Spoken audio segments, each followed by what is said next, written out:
Cast और schedule tribe, ये भी उस जमाने में बहुत व्यापक मात्रा में थे। राजपूत इन्हें दबाया करते थे, ब्राह्मण इन्हें कुचलते थे।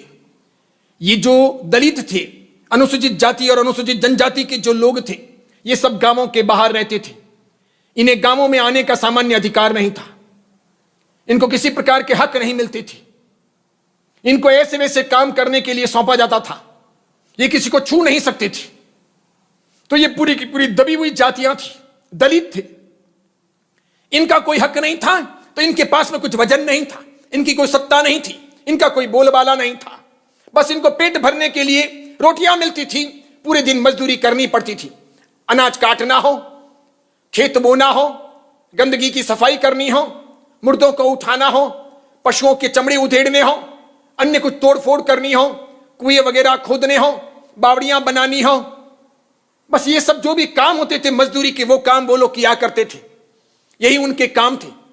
ब्राह्मणों का काम था पंडित पुजारी का काम करना, पूजन हवन करना, यज्ञ करना, यज्ञों में पशुओं की बलि देना, नाना प्रकार के तंत्र मंत्र करना, और इसके आधार पर उन दलितों को दबा करके रखना, राजपूतों को भी अपने हाथ में रखना। इस प्रकार ब्राह्मणों का, ब्राह्मण विद्याओं का बोलबाला था।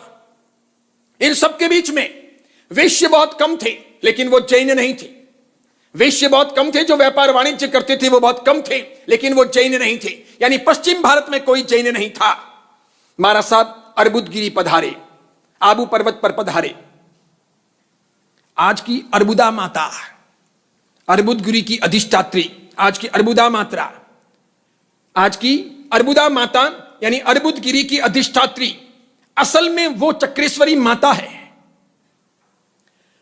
वो चक्रेश्वरी माता है। आचार्य भगवंत वहां पधारे। अर्बुदगिरी की यात्रा करके आचार्य भगवंत ने 3 उपवास का, 8 तप का आराधन किया। चक्रेश्वरी माता ने तीसरे दिन रात को प्रत्यक्ष होकर आचार्य स्वयं प्रभु सुरेश्वर जी महाराज साहब से कहा, भगवान आप इधर पधारे हैं, आपका यहां का विहार सरल नहीं होगा। ये बहुत ही दुर्गम पथ है, ये अपरिचित क्षेत्र है आपके लिए।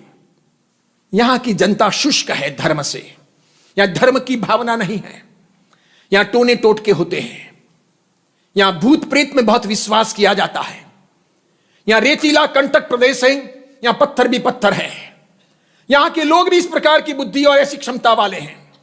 यहां लड़ाकू लोग बहुत ज्यादा हैं, हलुकर्मी समझने वाले लोग बहुत कम हैं। इसलिए आपका यह मार्ग और